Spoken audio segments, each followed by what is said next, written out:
Ini Nasional 5, anda bersama saya Nurila Muhammad Nur, edisi 10 Mac. Antara tumpuan berita hari ini. PRK Dun Cempaka PAS dicabar 4 calon bebas. Melaka dan Negeri Sembilan meterai perjanjian bekal air bersih. Dan kegembiraan 7 sahabat pulang bercuti bertukar tragedi. Untuk lintas langsung negeri pula, kita akan bersama Damia Cassandra Manja dari RTM Sarawak dan selepas itu bersama Adrian Soidi dari RTM Sabah. Nur Amalina Abdul Halim pula akan bersiaran langsung dari RTM Melaka. Semuanya seketika nanti.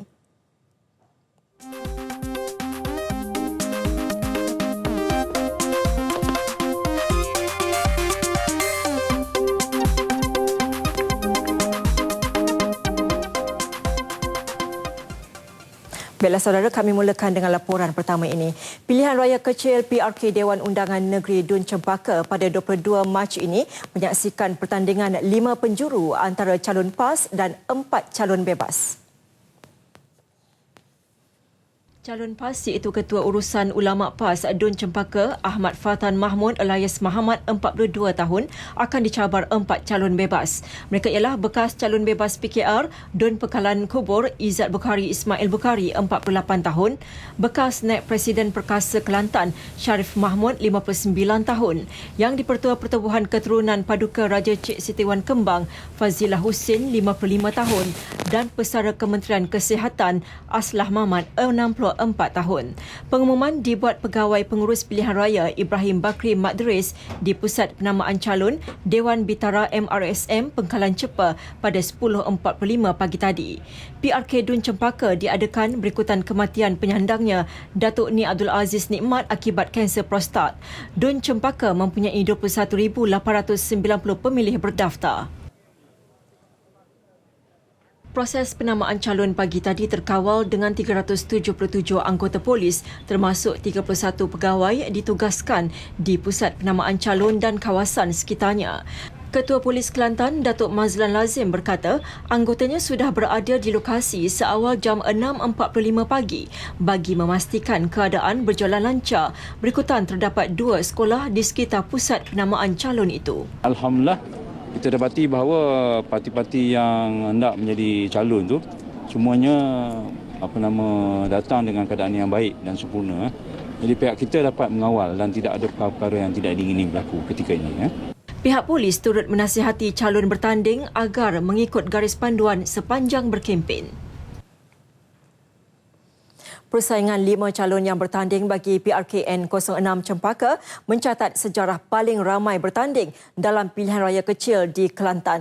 Namun begitu, Pengerusi Suruhanjaya Pilihan Raya Tan Sri Abdul Aziz Muhammad Yusof mengunjurkan yang kira-kira 70% pemilih berdaftar dijangka keluar mengundi pada pilihan raya kecil kali ini.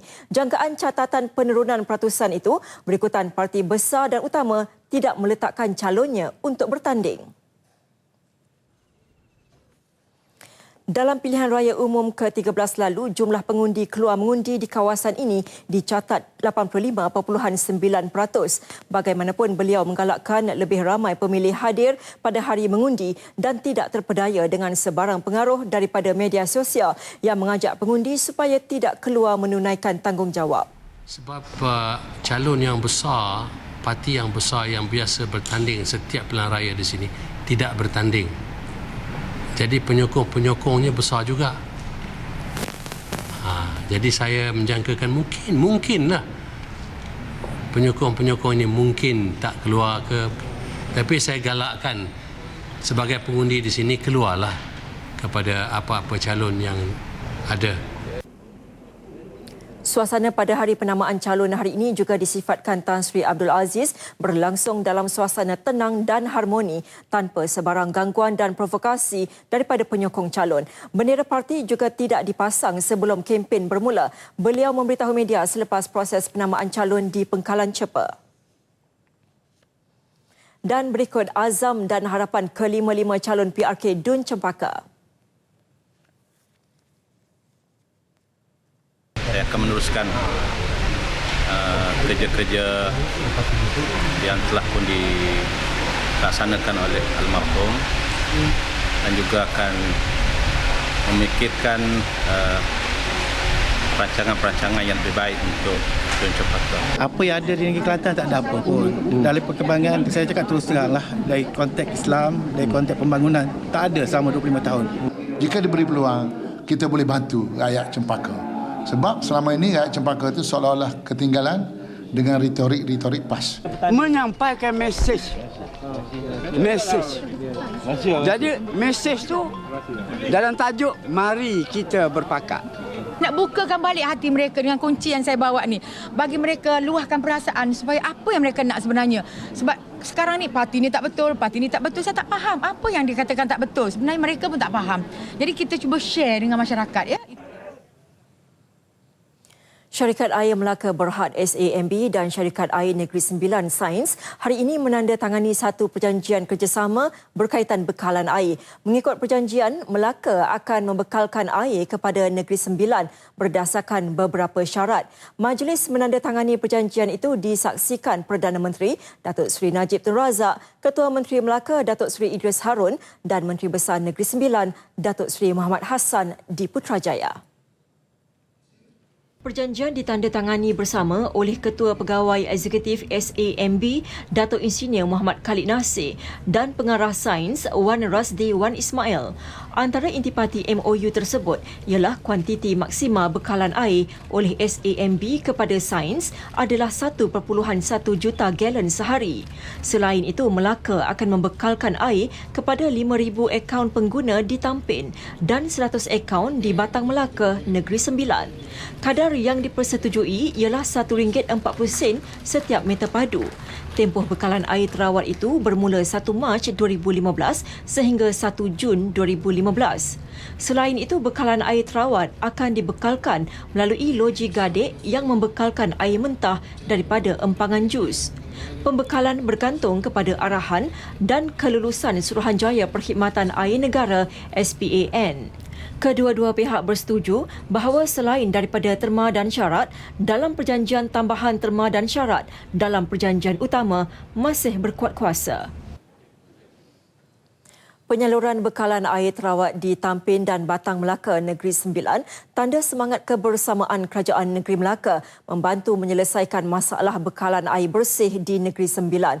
Ketua Menteri Melaka Datuk Seri Idris Harun berkata, ia merupakan urusan teknikal yang cukup objektif bagi memastikan keperluan penduduk terjaga. Jelasnya, Melaka menghantar bekalan air bersih ke kawasan berkenaan berikutan negerinya mempunyai lebihan air bersih dan tidak menghadapi risiko ketiadaan bekalan. Sebelum ini, Melaka pernah membantu menyalurkan bekalan air terawat di 2 kawasan terbabit. Menurut beliau, keutamaan akan diberi kepada keperluan negeri Melaka. Namun begitu, ia tidak akan menjejaskan pengguna Negeri Sembilan. Jadi kita setuju kalau ada air baru kita supply. Maknanya dia tidak akan menjejaskan mana-mana pengguna Melaka. Tidak ada alasan mengatakan Melaka tak ada air pun nak bagi Negeri Sembilan. Dan jiran kita, abang kita di Johor pula pun tak boleh menyatakan kita supply ke Melaka air mentah kemudian Melaka supply ke Negeri Sembilan air terawat. Tidak, dia tidak ada kena-mengena. Secara kebetulan dua retikulasi itu tidak interconnected, tidak bersambungan di antara satu sama lain. Beliau berkata demikian pada sidang media selepas menyaksikan majlis menandatangani perjanjian tambahan bekalan air terawat antara Syarikat Air Melaka Berhad dan Syarikat Air Negeri Sembilan Sendirian Berhad di Putrajaya. Jabatan Audit Negara telah memulakan proses pengauditan terhadap Syarikat Dana Pelaburan Strategik milik Kerajaan One Malaysia Development Berhad (OneMDB) sebaik menerima arahan Perdana Menteri Datuk Seri Najib Tun Razak minggu lalu. Ketua Audit Negara Tan Sri Amrin Buang dalam sidang media hari ini berkata pihaknya akan mengumpul segala maklumat yang diperlukan termasuk memanggil beberapa pihak berkaitan. Segala usaha akan diambil untuk mengaudit dan mengemukakan laporan secepat yang mungkin. Tentunya Jabatan Audit Negara akan memberi keutamaan kepada perkara ini Dan kami berharap dapat membuat kerja dalam suasana aman dan sejahtera. Beliau menjelaskan pihaknya juga akan menyemak akaun 1MDB sejak penubuhannya pada 2009. Tiada jangka masa yang ditetapkan, namun laporan yang akan dihantar ke Jawatankuasa Kira-kira Wang Negara PAC itu akan disiapkan secepat mungkin. Tenaga Nasional Berhad TNB bakal menambah pelaburannya di Perak melalui pengambil alihan syarikat pengendali pelaburan lumut Intergrex Berhad. Usaha dilihat satu langkah strategik dan selaras dengan pengembangan stesen janakuasa Sultan Azlan Shah atau TNB Jana Manjung daripada 3 unit kepada 5 unit janakuasa. Pelaburan TNB di Jana Manjung bagi 3 jana kuasanya mencecah 6.8 bilion ringgit. Menurut Exco Jawatankuasa Kemudahan Awam, Infrastruktur, Tenaga dan Air Perak, Datuk Zainul Fazli Paharudin berkata projek itu menyediakan 1,000 peluang pekerjaan selain potensi perniagaan kepada kawasan Manjung. TNB di Perak ini sebenarnya amat penting dalam menjana ataupun bagi menjamin sumber tenaga elektrik yang berterusan. Bukan saja keperluan untuk negeri Perak, malah untuk keperluan rakyat seluruh negara. Di samping menambahkan peluang pekerjaan dan juga ekonomi kepada rakyat dan negeri Perak. Terminal Pukal Lekir di Pelabuhan Lumut menguruskan keperluan arang batu sebanyak 7 juta bagi 3 stesen janakuasa TNB di Manjung. Ia membekalkan 10% kepada keperluan tenaga elektrik bagi kira-kira 4 juta rumah. Apabila siap 2 lagi stesen janakuasa kelak, penggunaan arang batu ini akan berganda kepada 14 juta tan setahun. Impak ni kita nampak bukan saja di Manjung, dia dah menular hampir ke seluruh negeri Perak. Dan kita kerajaan negeri merasa amat terjamin. Kalau pelabur datang, kalau mereka tanya dari segi bekalan elektrik, apa ada masalah Perak kan? Langkah TNB mengambil alih pelabuhan bagi menguasai infrastruktur serta jaringan bekalan bahan bakar adalah satu keputusan yang wajar dan tepat. Lebih 4,000 koperasi belum mendaftar di bawah sistem GST walaupun hanya tinggal beberapa hari sebelum percukaian baru itu dilaksanakan 1 April ini. Bagi mempergiatkan pendaftaran, Angkatan Koperasi Kebangsaan Malaysia Berhad Angkasa menjalankan 4 kali program Jeraya Wara untuk memberi penerangan mengenai pelaksanaan GST. Menurut Presiden Angkatan Koperasi Kebangsaan Malaysia Berhad Angkasa, Datuk Abdul Fattah Abdullah, setakat ini terdapat lebih 500 buah koperasi yang sudah mendaftar.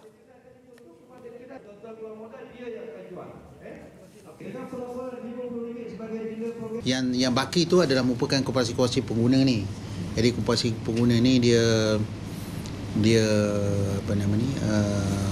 kesan GST tu mungkin dia tak dapat.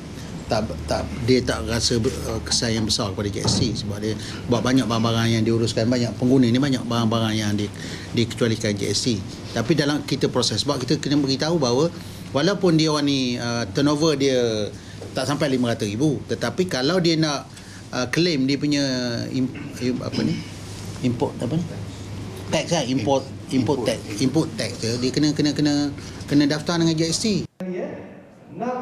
Datuk Abdul Fattah bercakap demikian dalam sidang media selepas mempengerusikan persidangan Angkasa di Kuantan.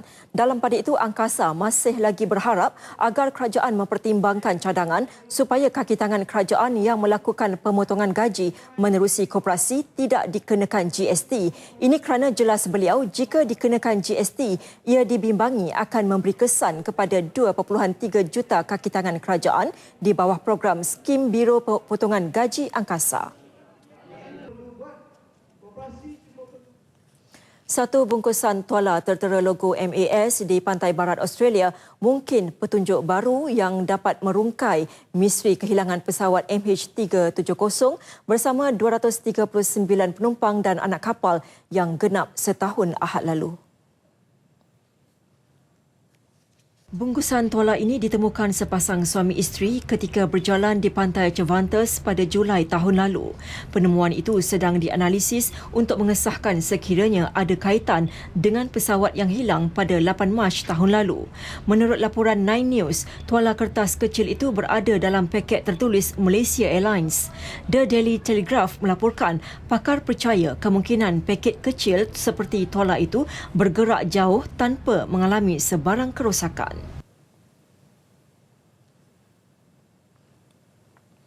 Australia tidak akan menarik diri daripada misi pencarian pesawat MH370 walaupun Perdana Menteri Australia Tony Abbott sebelum ini pernah mengeluarkan kenyataan tersebut. Demikian jelas Presiden Senat Australia Stephen Parry yang turut bersimpati dengan nasib ahli keluarga dan anak kapal. Cemented our relationship and made us as close as we possibly can is the search for MH370. Australia feels deeply, and at the time of the incident over 1 year ago now, we felt very much empathy and sympathy for Malaysia. And our efforts to continue to find the plane will continue, and I hope that we do find the plane sooner rather than later. But Australia is here to help a country in need.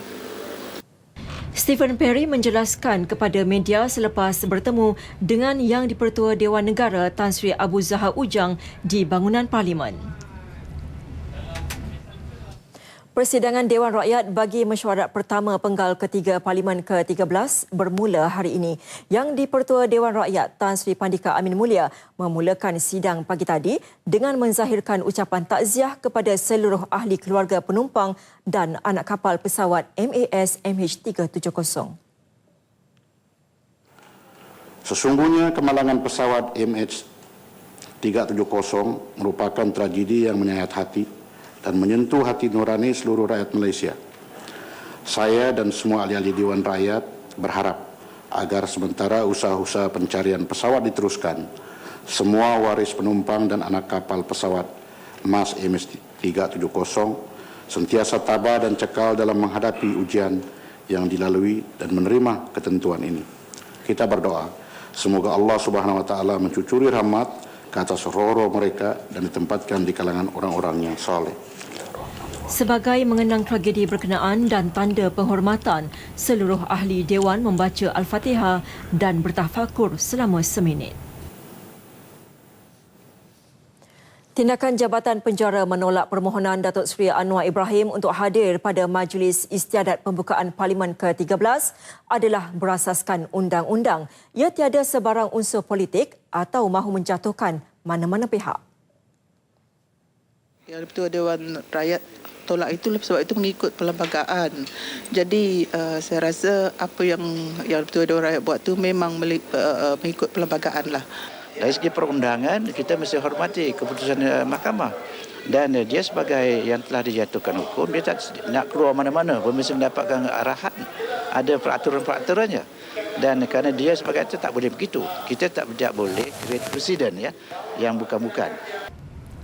Semalam, Komisioner Jeneral Penjara Datuk Seri Zulkifli Omar dalam satu kenyataan ringkas memberitahu keputusan tidak meluluskan permohonan tersebut berdasarkan kepada Seksyen 31/1/A Akta Penjara 1995.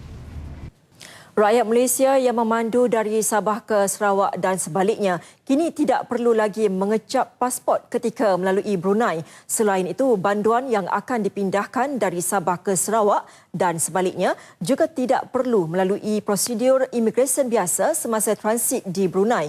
Kedua-dua perkara itu sudah dicadangkan sejak tahun 1963 lagi.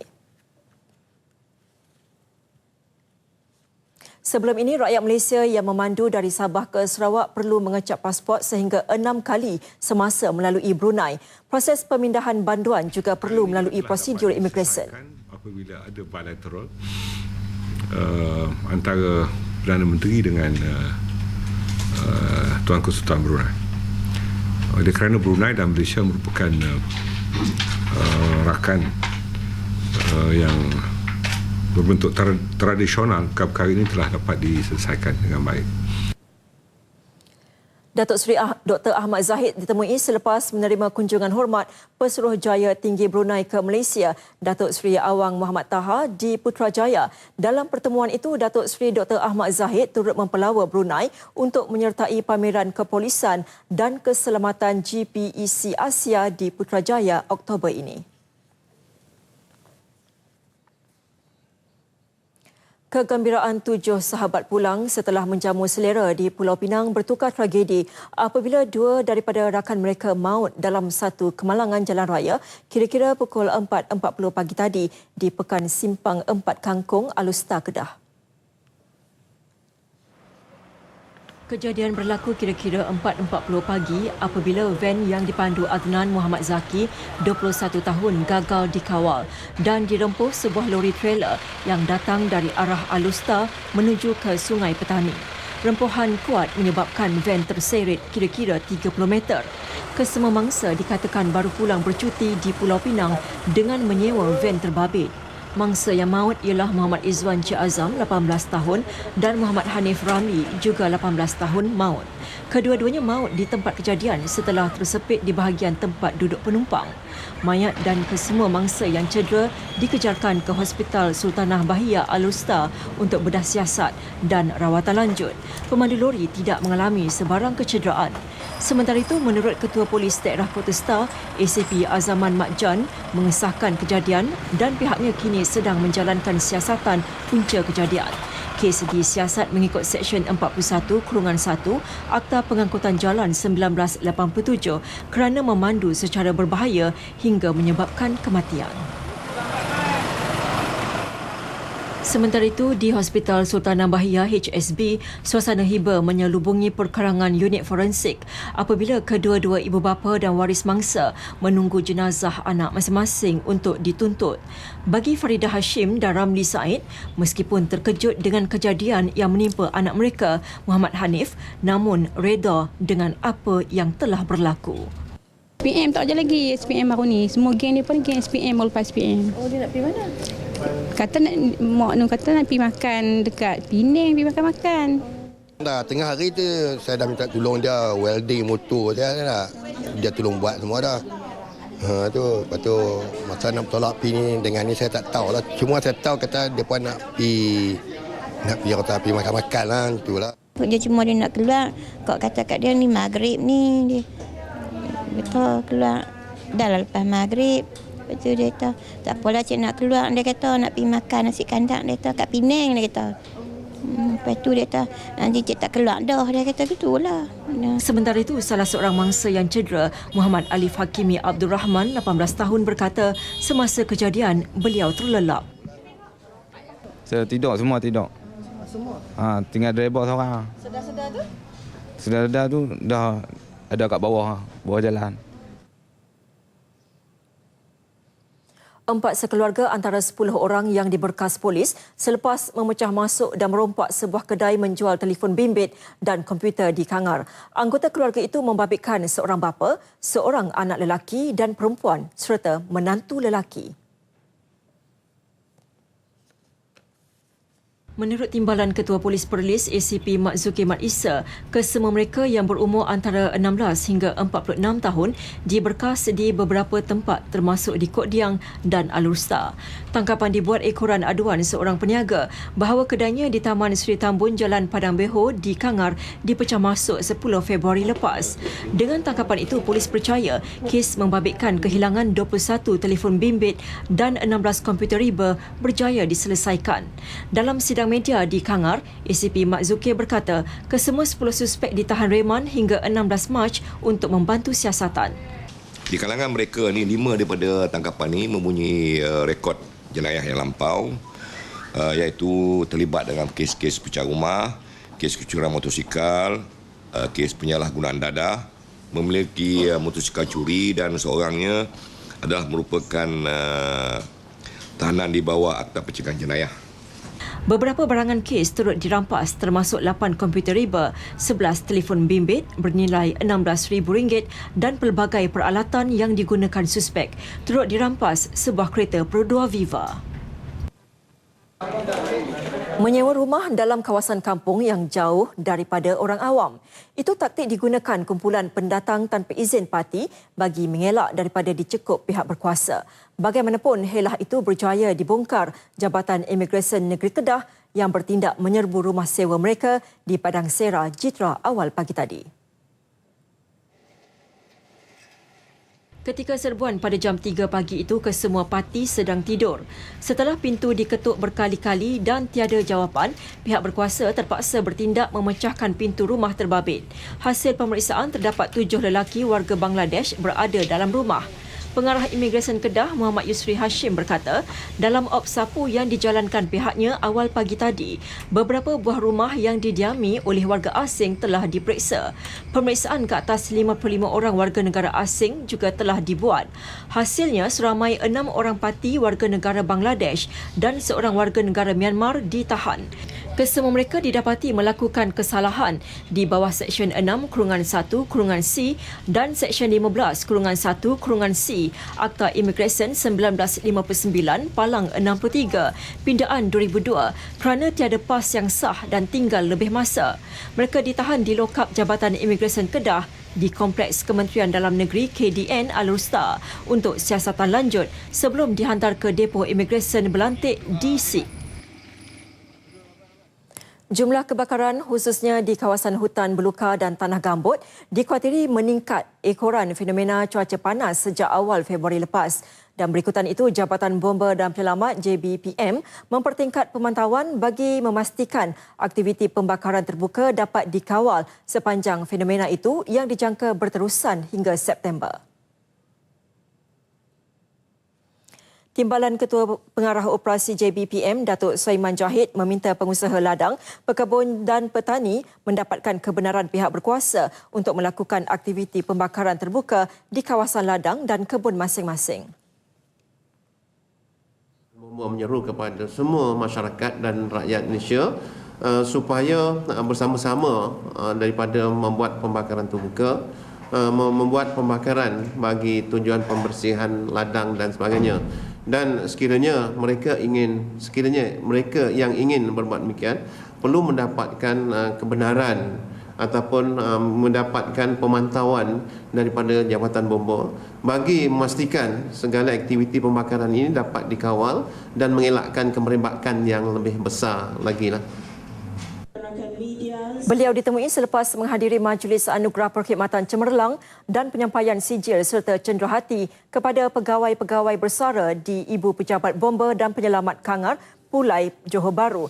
Menurut Datuk Sulaiman, di Johor sahaja sebanyak 3,611 kes kebakaran hutan, belukar, kebun, lalang dan sampah membabitkan keluasan 2,677 hektar dilaporkan berlaku dalam tempoh Januari hingga 7 Mac lepas. Sebanyak 2,084 daripada kes itu dilaporkan berlaku antara 1 hingga 7 Mac.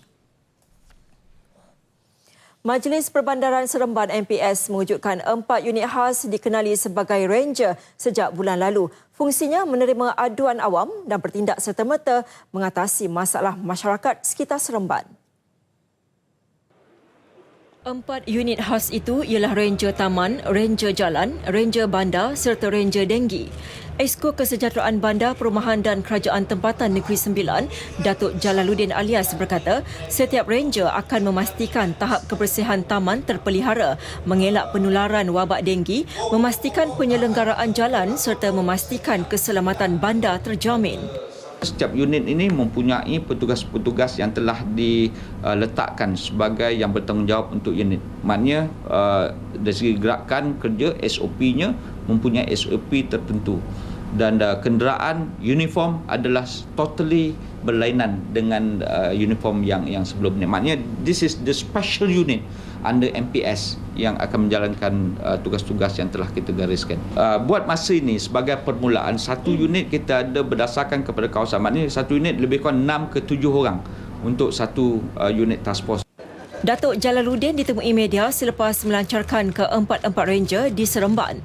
Penduduk Seremban boleh menghubungi Ranger untuk sebarang aduan di talian 06 766 7555 setiap hari bermula 8 pagi hingga 5 petang atau layari laman sesawang MPS. Nelayan, petani dan peternak disaran menjual terus hasil pengeluaran mereka terus ke pasar tani anjuran Fama di seluruh negara. Ia bukan sahaja dapat memastikan bekalan mencukupi untuk peniaga, malah dapat membantu pengguna membeli pada harga berpatutan. Menurut pengerusi Fama Tan Sri Badarudin Amiruddin, mereka juga boleh menjual terus kepada Fama atau beberapa agensi di bawah Kementerian Pertanian dan Industri Asas Tani, antaranya Lembaga Kemajuan Ikan Malaysia LKIM dan Pertubuhan Peladang Kebangsaan Nafas. Bermakna nelayan akan mendapat pulangan yang munasabah daripada hasil tangkapan dia. Kerana kita bypass, tak ada orang tengah. Peruncit pula akan dapat keuntungan yang agak munasabah kerana dia beli dengan harga berpatutan, dengan harga munasabah dan dia tidak perlu markup lebih tinggi dan pengguna pula dapat membeli dengan harga yang berpatutan. Tan Sri Badarudin hadir Majlis Perjumpaan Usahawan Tani Wilayah Utara di Alustar, Kedah. Beliau turut memaklumkan Fama menyediakan modal kepada peserta untuk menanam sayur dan hasilnya nanti boleh dijual terus kepada peniaga di pasar tani. Kumpulan usahawan pemasaran kukuh yang ditubuhkan Fama akan memastikan bekalan mencukupi dan dijual kepada pengguna pada harga bersesuaian.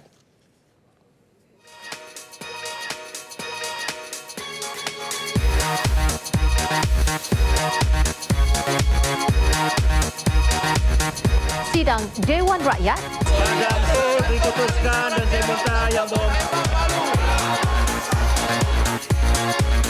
juga Dewan Negara yang berdiri betul-betul kena.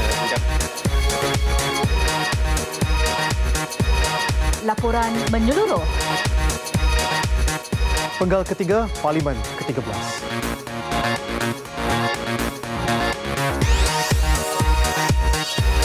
Isnin hingga Khamis. 10.30 malam bermula 10 Mac. Hanya di TV1. Baiklah, seterusnya laporan langsung negeri-negeri. Rakan penyampai di Sarawak, Sabah dan juga Melaka nampaknya sudah bersedia. Jadi kita mulakan dengan Damia untuk laporan dari Sarawak. Silakan Damia. Terima kasih Nolela di Angkasa Puri. Assalamualaikum dan salam satu Malaysia.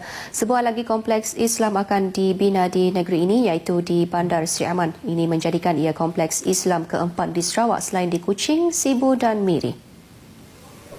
Projek tersebut dijangka bermula Julai depan dengan kos RM50 juta. Bangunan 7 tingkat tersebut bakal dibangunkan di kawasan seluas 2.4 hektar berdekatan Masjid Bandar Sri Aman. Ia bakal menyediakan ruang pejabat untuk disewa serta lot-lot kedai. Perkara ini dimaklumkan oleh Menteri Muda di Pejabat Ketua Menteri Datuk Daud Abdul Rahman di Sri Aman.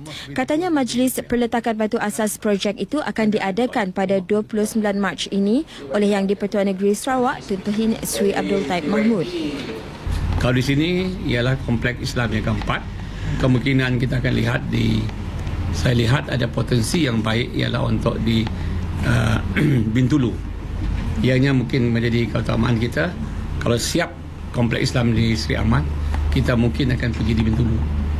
Terdahulu, Datuk Daud mempengerusikan mesyuarat penganjuran tilawah Al-Quran peringkat negeri Sarawak yang akan diadakan di Dewan Suara Sri Aman bermula 26 Mac ini.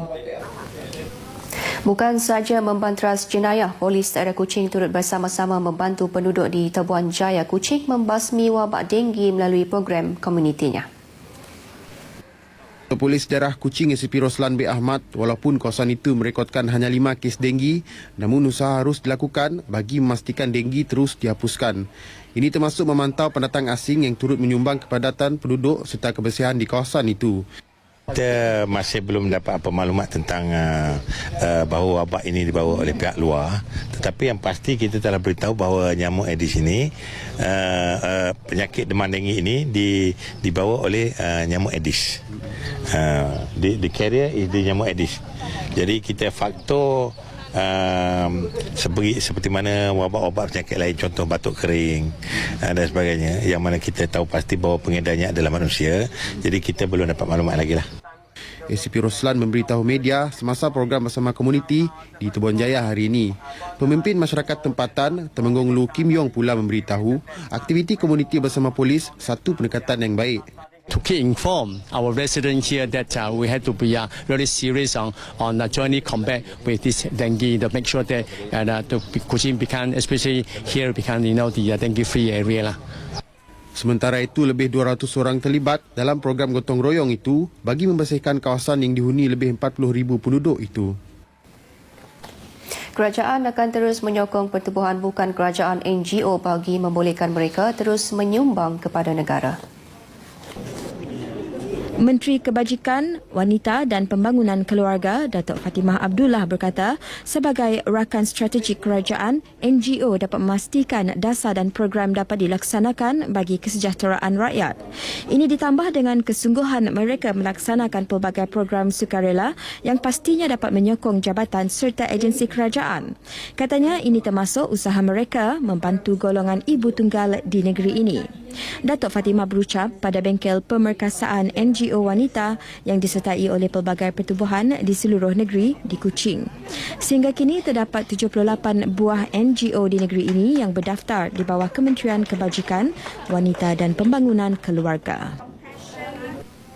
Anggota keselamatan seperti polis dan askar serta pegawai Jabatan Pengangkutan Jalan yang ditempatkan di Jalan Bintulu Bakun sejak 4 Mac lalu akan disediakan kemudahan asas bagi memudahkan operasi kawalan.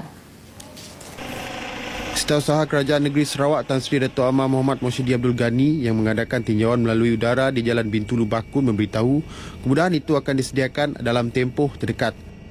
Ya, kita akan sediakan kemudahan untuk mereka supaya mereka dapat berkampung di sana dan bersama-sama menjaga kawasan tersebut ataupun barrier yang telah kita letakkan di sana.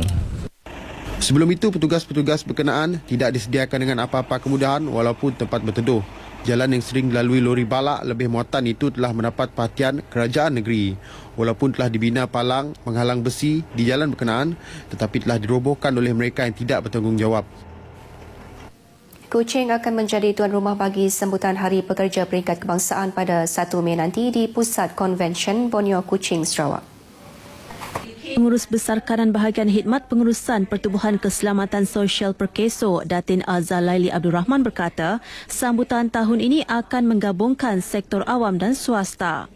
Bertemakan pekerja sihat produktiviti meningkat, beliau menjelaskan sebanyak 12 kategori anugerah dipertandingkan melibatkan pekerja, majikan dan kesatuan yang menawarkan hadiah wang tunai berjumlah RM137,000. Acara kemuncak iaitu pertandingan anugerah Hari Pekerja juga akan diadakan bagi mengiktiraf dan menghargai sumbangan golongan pekerja dalam pembangunan negara selain mengeratkan semangat kerjasama dan permufakatan secara tripartisma antara kerajaan, majikan dan pekerja. Datin Azhar Laili berkata demikian semasa menyampaikan taklimat pelawaan untuk menyertai anugerah Hari Pekerja di Kuching, Sarawak. Menyentuh mengenai taklimat itu, beliau memberitahu publiciti akan dipergiat terutama di Sabah dan Sarawak memandangkan penyertaan dari kedua-dua buah negeri itu kurang memberangsangkan. Sebarang pertanyaan mengenai pertandingan anugerah itu boleh menghubungi Abdul Salam Hussein di talian 03 4264 5473, Hazril Azki Abdullah di talian 03 4264 5205 atau Nurul Jana Zahari di talian 03 4264 5040. Perdana Menteri Datuk Seri Najib Tun Razak dijangka akan merasmikan sambutan itu nanti. Baik, saudara, setakat ini dahulu sumbangan berita dari Sarawak untuk Lintas Langsung Nasional 5 petang ini dan seterusnya kita bersama Adrian di Kota Kinabalu. Silakan.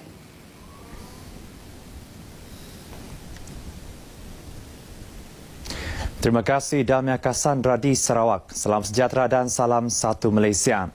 Kerajaan memperuntukkan RM5 juta untuk kerja-kerja pembaikan bangunan 3 sekolah rendah yang terbakar di negeri ini pada tahun lepas. Pengarah Pendidikan Sabah JPS Datuk Jem Ali berkata, proses pelaksanaan projek itu diserahkan kepada pasukan projek Sabah PPS disebabkan jabatan tidak memiliki kepakaran untuk melaksanakannya. 3 sekolah itu adalah Sekolah Kebangsaan SK Kulu Tuaran, SK Gadung Beaufort dan SK Bawang Tamparuli yang merupakan antara 6 sekolah yang terbakar di Sabah pada tahun lepas. Setakat ini, PPS memaklumkan bahawa status pelaksanaan projek itu dalam proses tender. Datuk J menyatakan demikian kepada pemberita selepas program Jerayawara bersama warga pendidik Zon Sandakan di Dewan Libaran Sandakan. Beliau juga berkata bagi SK Penimbawan di Tuaran, pembinaan kelas sementara yang berdinding dan beratap telah siap bagi membolehkan murid di sekolah itu mengikuti sesi pembelajaran dengan selesa. Pembinaan kelas sementara itu bagi menggantikan kemah yang telah didirikan atas inisiatif pihak sekolah. Mengenai masalah sekolah yang sering dilanda banjir di negeri ini, Datuk Jem berkata JPS mencadangkan kepada Kementerian Pendidikan untuk membina bangunan sekolah baru di kawasan yang tinggi dan selamat daripada bencana banjir. Sementara itu, projek pembinaan Sekolah Menengah Kebangsaan SMK Paris Kinabatangan yang tertangguh kerana urusan tender semula terletak di bawah bidang kuasa Kementerian Pendidikan. Mengulas isu tersebut, Pengarah Pendidikan Sabah Datuk Jem Alip menyatakan pihaknya akan mendapatkan maklumat berhubung masalah berkenaan dengan pihak kementerian.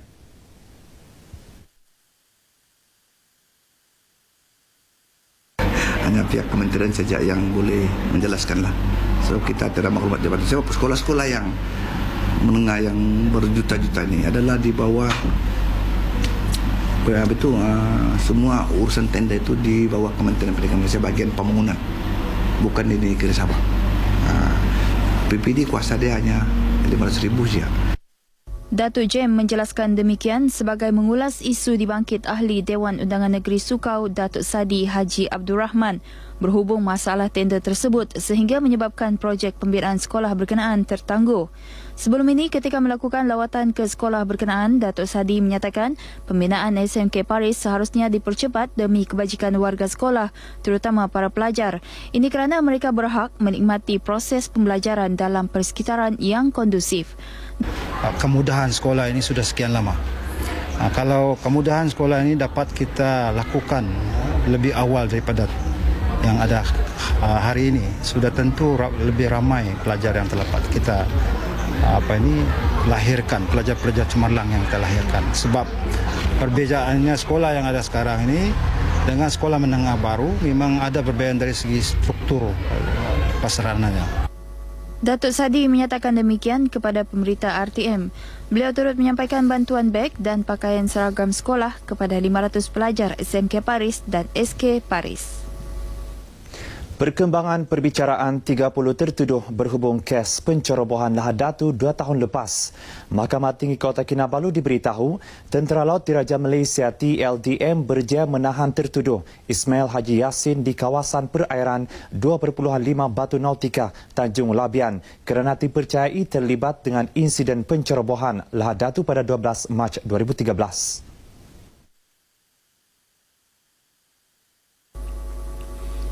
Saksi ke-80 Pegawai Resik Polis Marin Pemangku ASP Abdul Aziz Husin memberitahu semasa tangkapan dilakukan, beliau dan pasukannya berada di perairan Felda Sahabat meliputi perairan Tinakot. Sejurus selepas menerima makluman dari bilik gerakan Marin mengenai tangkapan tersebut, pasukannya bergerak ke lokasi berkenaan dan berjumpa dengan pegawai laksana pemerintah kapal ronda TLDM Lieutenant Syahzwan untuk membawa tertuduh ke Balai Polis Cendrawasih Lahad Datu. ASP Abdul Aziz kemudiannya menyerahkan tertuduh bersama barangan yang dirampas kepada Inspektor Zunaidi Juno untuk tindakan lanjut. Manakala sampan tertuduh diletakkan di pos pasukan gerakan am PGA berdekatan Felda Sahabat 16. Perbicaraan di hadapan Hakim Stephen Chung bersambung esok di Jabatan Penjara Kota Kinabalu. Kastam Sabah berjaya mematahkan cubaan menyeludup dada jenis metafetamin seberat 2.021 kg dengan tertangkapnya seorang lelaki tempatan berumur 20-an di Terminal 2 Lapangan Terbang Antarabangsa Kota Kinabalu KKIA Jumaat lepas. Dada tersebut dianggarkan bernilai hampir RM400,000.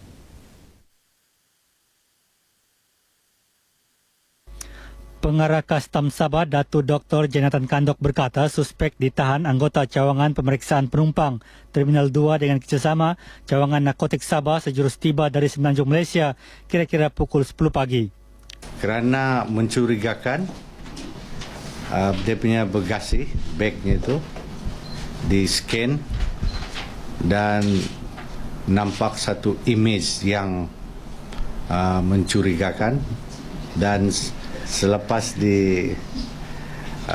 diperiksa didapati ada benda halbor putih yang disyaki metafetamin yang tersimpan di dalam beg.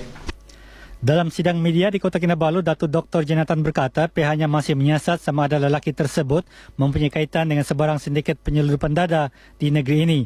Kes itu disiasat di bawah Seksyen 39B-1 Akta Dada Berbahaya 1952 yang jika sabit kesalahan boleh dihukum gantung sampai mati.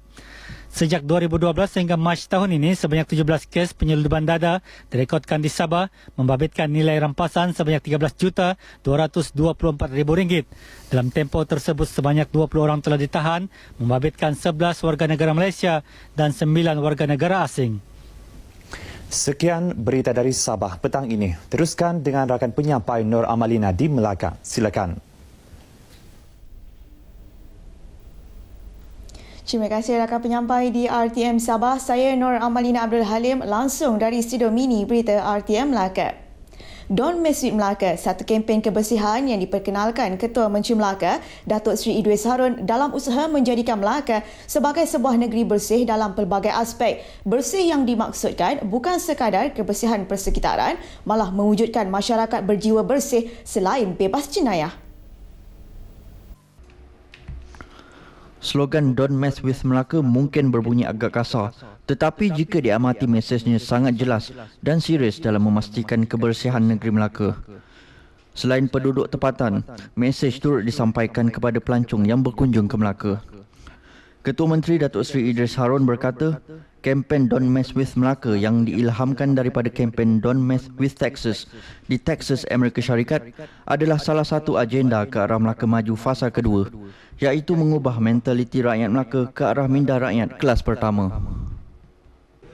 Apabila saya membayangkan satu hari nanti orang Melaka adalah mereka yang mempunyai sampah di tangan, tidak rela mengotorkan persekitaran tetapi lebih rela mengotorkan kocek mereka. Maknanya sampah disimpan di dalam kocek sehingga bertemu dengan tong sampah baru dibersihkan koceknya.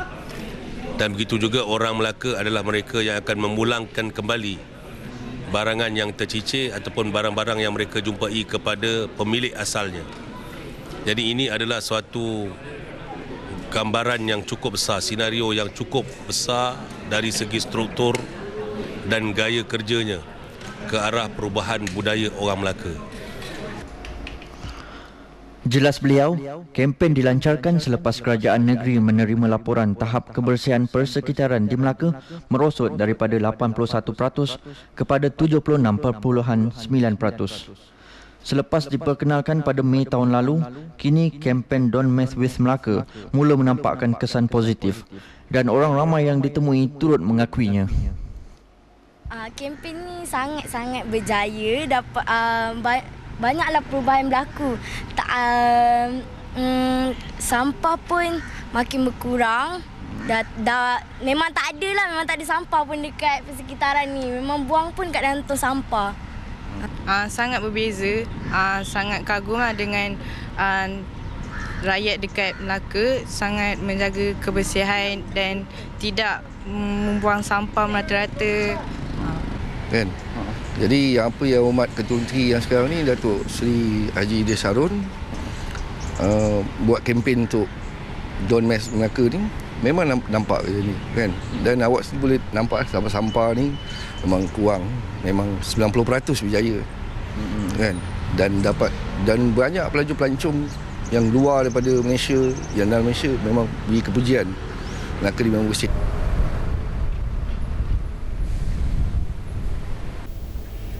Kerajaan negeri akan mengadakan perbincangan dengan Perbadanan Muzium Melaka Perzim bagi mewartakan TKS Antique and Heritage Gallery sebagai salah satu galeri antik di Melaka. Melalui pewartaan galeri berkenaan akan menambah bilangan produk pelancongan selain menjadikan tarikan baharu pelancong ke Melaka sekaligus merancakkan industri pelancongan negara.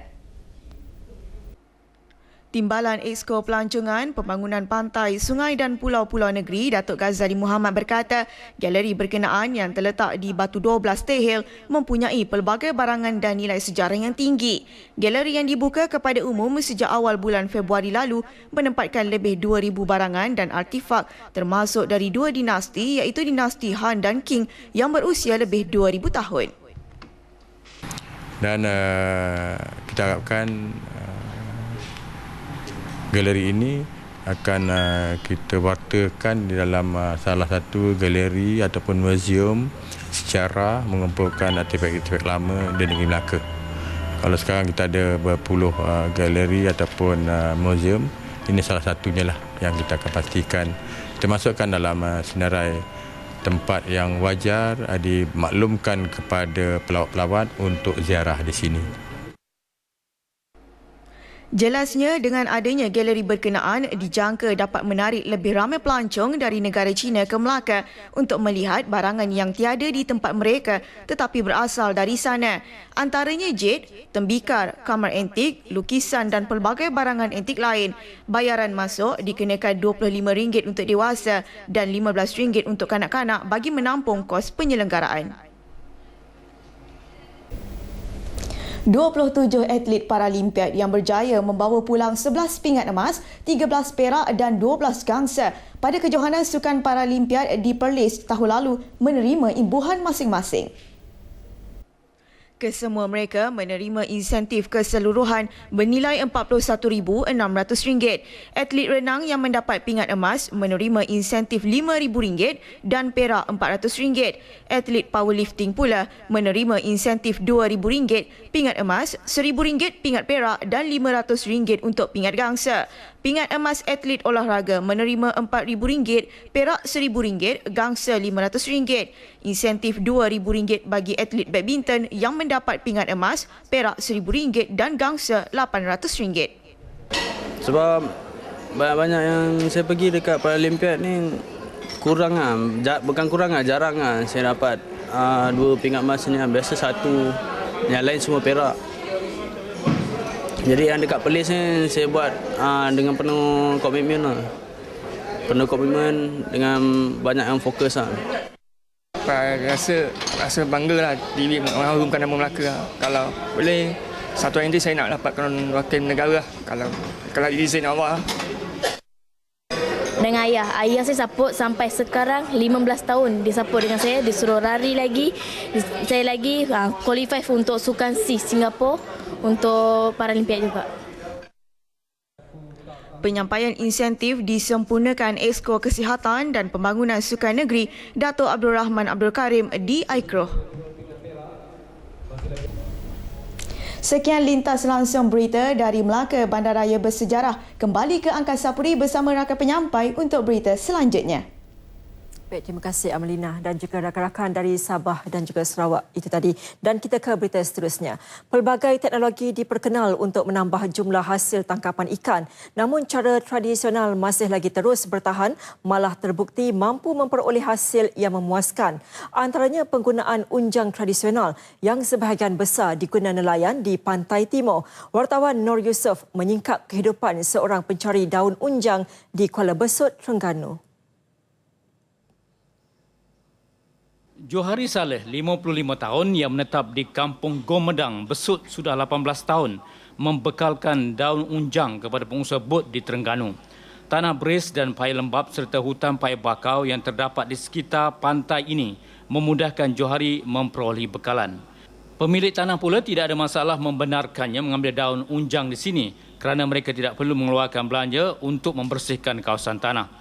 Dalam sebulan, hanya seminggu saja Johari keluar mencari daun unjang. Secara purata, seorang pengusaha bot perlukan bekalan daun unjang antara 500 hingga 2,000 batang setiap kali turun ke laut.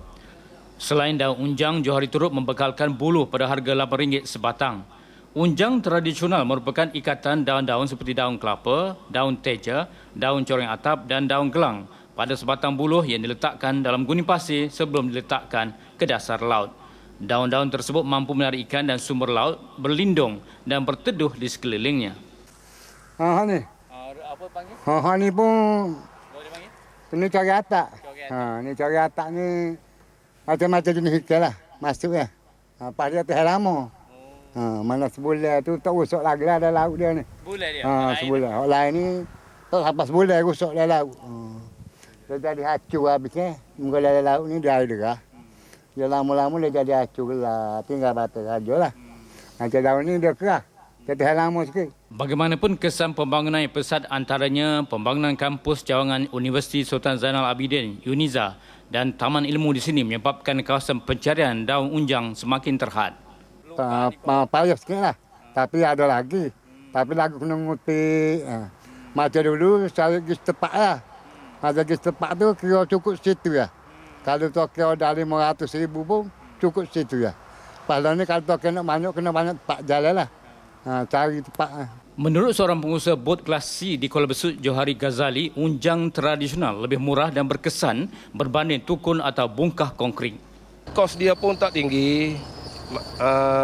Ikan pun kira okey lah, boleh lah sebagai rumah ikan. Tapi setiap tahun, setiap bulan kita kena tambah. Kena tambah tiap-tiap bulan. Unjang tu kira makin besar unjang, makin banyak ikan. Pekerjaan ini sudah sebab dibuat Johari dan hasilnya mampu menyara kehidupan 7 ahli keluarganya sehingga 4 anaknya berjaya melanjutkan pelajaran ke Institusi Pengajian Tinggi Awam IPTA. Bersama juru kamera Tengku Muhammad Ibrahim, Noor Yusof, RTM. Sebelum berakhir, sekali lagi tumpuan utama Nasional 5 hari ini. PRK Dun Cempaka PAS dicabar 4 calon bebas. Melaka dan Negeri Sembilan meterai perjanjian bekal air bersih. Kegembiraan 7 sahabat pulang bercuti bertukar tragedi.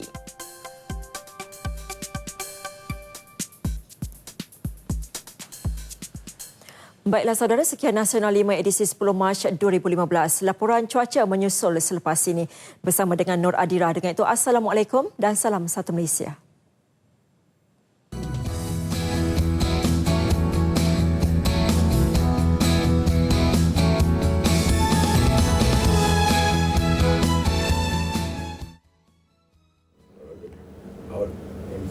Assalamualaikum dan salam satu Malaysia. Anda bersama Met Malaysia untuk laporan cuaca terkini di rantau kita. Kita mulakan dengan melihat corak tiupan angin.